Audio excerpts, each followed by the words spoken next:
Good morning, Pella Road.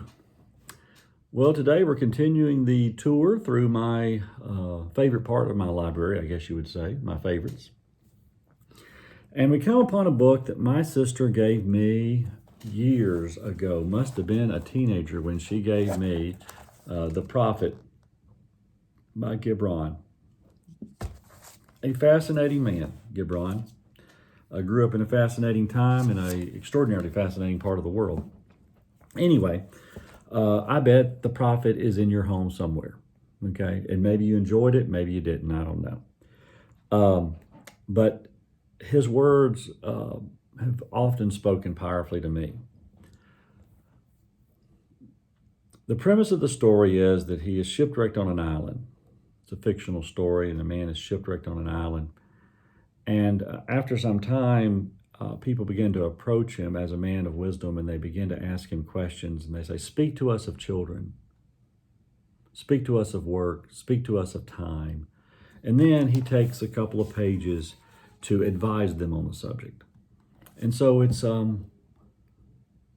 very similar to the book of Proverbs in the Bible if you had taken Proverbs and divided it by subject and not by chapter. So, this is Gibran speaking. Well, I'll let you hear what it's speaking about. Then El Mitra spoke again and said, "And what of marriage, master?" That's the question. What of marriage, master? And the prophet answered, "You were born together, and together you shall be forevermore. You shall be together when the white wings of death scatter your days. You shall be together even in the silent memory of God. But let there be spaces in your togetherness, and let the winds of the heavens dance between you. Love one another, but make not a bond of love. Let it rather be a moving sea between the shores of your souls. Fill each other's cup, but drink not from one cup. Give one another of your bread, but eat not of the same loaf. Sing and dance together and be joyous, but let each one of you be alone.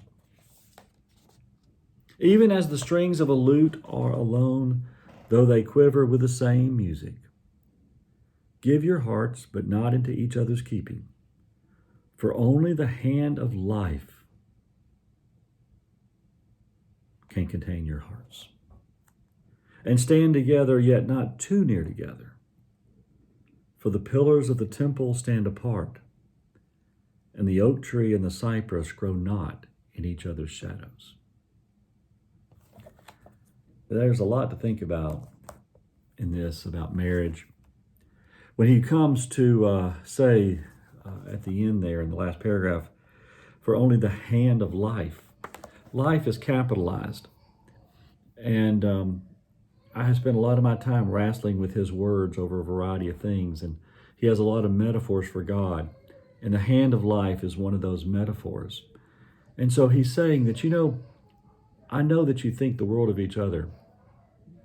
But no, there's someone that you need to have a more abiding relationship with. And that's the hand of life, as he calls it, or God. And then at the end there, I think he sums it all up. All those other little sequences earlier, he sums up by saying, the oak tree and the cypress grow not in each other's shadows. We need to be together, but there needs to be space. A good marriage, a healthy marriage, is one where people know what being together is, but they don't fear being alone and being apart. Because they know that they can truly grow if they're separated.